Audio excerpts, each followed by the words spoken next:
Primeiramente, eu peço que você verifique aí se o YouTube não tirou a sua inscrição do canal. O YouTube deu um strike no Plantão Brasil. Para quem não sabe, strike, se o canal tiver 3 strikes, o canal é deletado para sempre. Deu strike a pedido de um jornalista bolsonarista por conta de um trecho de 30 segundos num vídeo de mais de 19 minutos.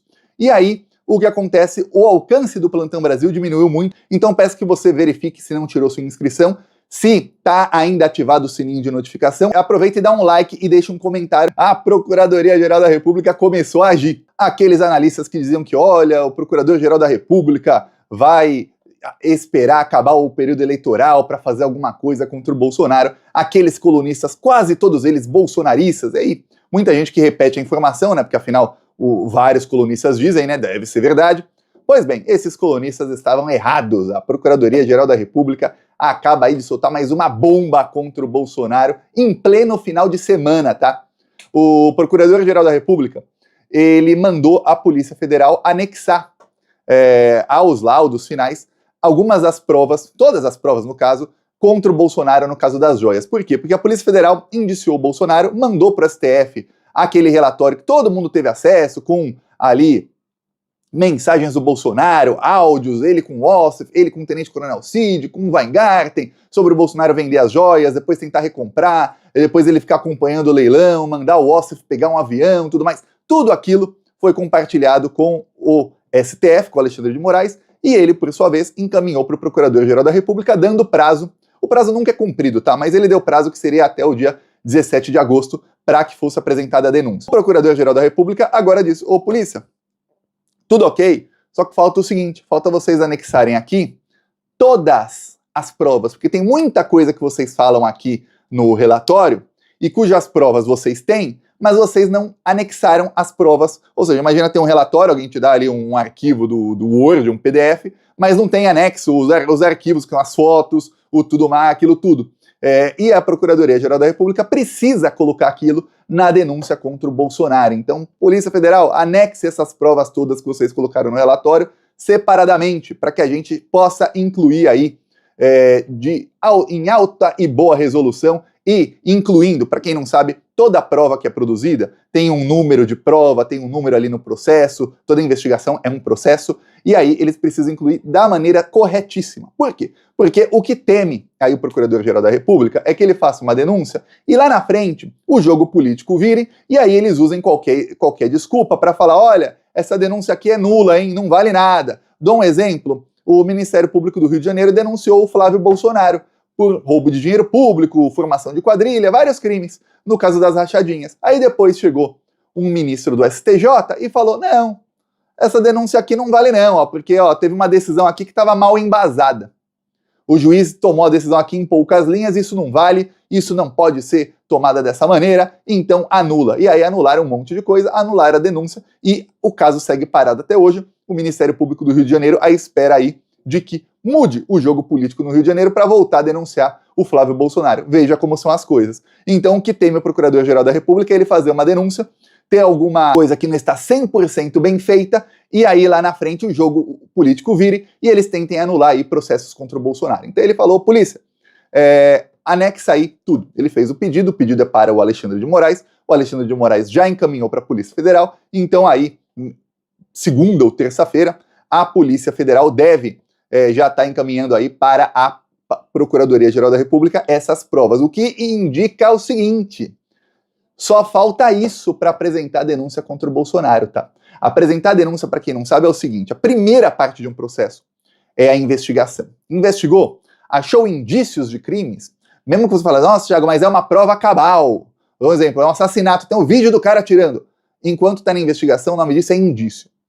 Aí vai para o Ministério Público. O Ministério Público, ele diz quais crimes cada um cometeu. Ele vai lá no Código Penal, vai lá nas outras leis, fala: ó, crime tal, tal, tal e tal, artigo tal, tal, tal e tal, reclusão de tanto, tanto, tanto e tanto, e pede as penas de prisões.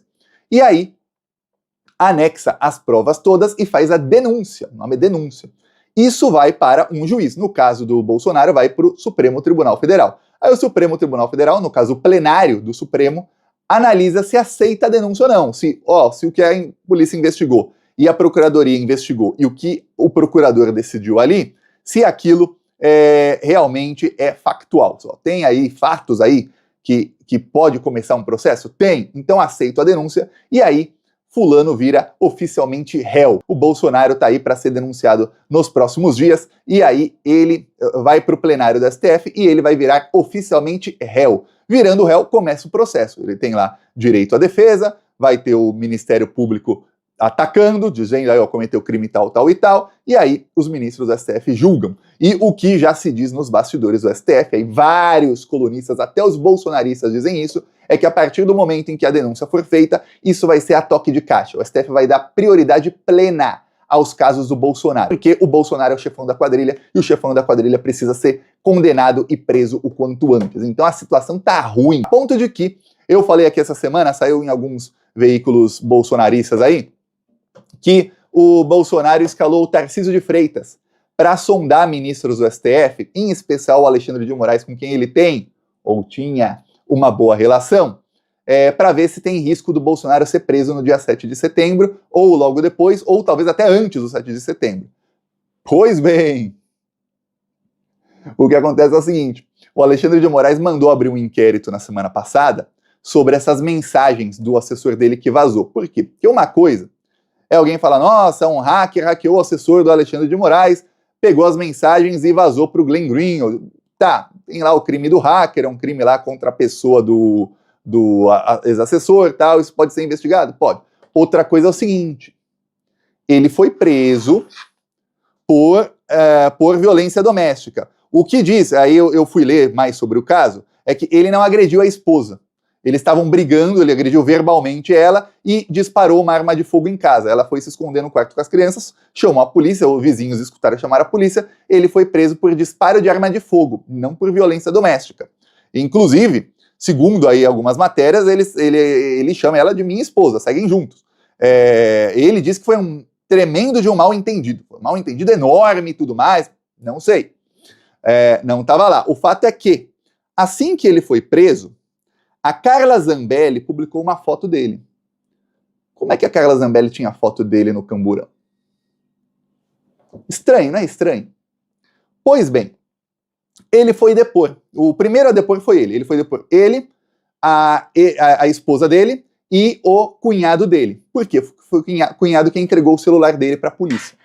Em um caso de disparo de arma de fogo, não é comum apreender o celular da pessoa. Aliás, é extremamente incomum. Mais incomum ainda é como o procedimento foi feito. Segundo ele, e isso foi corroborado pelo cunhado dele, não vazou do depoimento da esposa, mas segundo ele e o cunhado, o que aconteceu? Ele foi preso, assim que ele foi preso, ele pediu para o cunhado tirar a senha do celular dele, porque ali tinha aplicativos de banco e a esposa precisava pagar a conta, qualquer coisa, estava ali com os filhos, sem ele, né? Ele não sabia quando ia ser solto, e aí ela podia fazer esses pagamentos. Então o celular dele estava sem senha. Ok. Ele ficou uma noite na cadeia e aí ele foi solto. 3 dias depois, a polícia pediu o celular dele. Ordenou o celular dele. O cunhado dele, então, foi e entregou o celular dele, que era um iPhone 12 Pro Max. Entregou o celular para a polícia. Numa delegacia em Caieiras. Foi entregue o celular dele. Estranhíssimo. O cara já tá solto, a polícia pediu o celular. Estranhíssimo. Polícia do Tarcísio de Freitas. O que acontece? O celular dele é entregue 6 dias depois. Quando foi entregue o celular dele, quando pediram o celular dele, ele recebeu a mensagem do delegado, ele citou o nome do delegado, tá? Vai feder, mas isso vai feder, vai ficar muito feio pro Tarcísio e pra Carla, tá? E pro delegado. Vai ter gente presa já nisso aí. O delegado disse que quem requisitou o celular era o Alexandre de Moraes. E aí ele falou, pô, o Alexandre trabalhava comigo, né? Ele já tinha sido demitido. Dá o celular aí. Entregaram o celular sem senha. 6 dias depois, o advogado dele falou, o seu celular já pode ser retirado. Ele falou, estranho. Falaram que iam levar meu celular para Brasília. Como que já pode ser retirado em 6 dias? O celular foi para Brasília, voltou. Então ele passou uma procuração para o advogado dele, ele apresentou a procuração, então ele tem prova disso, e o advogado dele retirou o celular. O advogado dele diz que o celular foi entregue sem lacre, sem nada. E ele percebeu que o celular estava com problema de bateria e com um problema na placa mãe do celular. O que indica que alguém fez algum procedimento nesse celular nesse meio tempo que danificou o celular. Aí ele viu que o celular já não carregava direito, e jogou fora o celular. Essa é a versão aí do Talhaferro em depoimento. Essa versão aí é desastrosa para o Tarcísio e para a tentativa do Bolsonaro de convocar o Tarcísio para sondar se ele vai ser preso. Porque, olha, agora tudo indica que a polícia militar do Tarcísio de Freitas, sabendo que ele era assessor do Alexandre de Moraes, do Talhaferro, foi lá, pegou o celular dele e mandou apreender, e aí tirou os dados do celular, e aí ficaram esperando o momento certo. Eu falei aqui, quem acompanha o Plantão Brasil ficou sabendo de antemão que alguma coisa aconteceria, porque eu falei, olha, eu falei 2 dias antes de sair a primeira matéria, eu falei, bateu o desespero no Bolsonaro, porque a Kamala Harris virou contra o Trump nos estados-chave. Isso significa que a chance do Trump ganhar a eleição agora mingou de vez. E a última esperança do Bolsonaro era, primeiro, não ser preso até novembro, passar a eleição americana, e aí o Trump como presidente eleito, e o Bolsonaro, sabendo disso, usar o Trump para minar ali o Alexandre de Moraes, para fazer ameaça, para usar também o pessoal do agro, para ameaçar sanções ao Brasil caso ele fosse preso, porque a narrativa do Bolsonaro é que o Brasil é uma Venezuela. A Globo adora jogar gasolina na fogueira nessa narrativa, é só ver o que a Globo fala da Venezuela, que o Lula tem o Supremo com ele, que os ministros do Supremo só tomam decisões a favor do Lula, que os ministros do Supremo estão prendendo opositores do Lula. Não parece o discurso que fazem na Venezuela? Não é igualzinho? E aí, se você omitir os crimes que os opositores cometem, aí parece, nossa, isso é uma ditadura. E aí, pro pessoal da extrema-direita, eles acham que o Bolsonaro não cometeu crime algum, então, nossa, é uma ditadura. Isso é ditadura. E aí o Trump ia impor sanções ao Brasil, e caso o Bolsonaro fosse preso antes, ele seria solto por conta disso. Se não fosse preso antes, nem preso seria, e aí, de qualquer maneira, seria tornado elegível novamente para ganhar a eleição. O que aconteceu é o seguinte: o Trump não vai ganhar. Eu peço a sua inscrição no canal, seguiremos aqui na luta. Falou!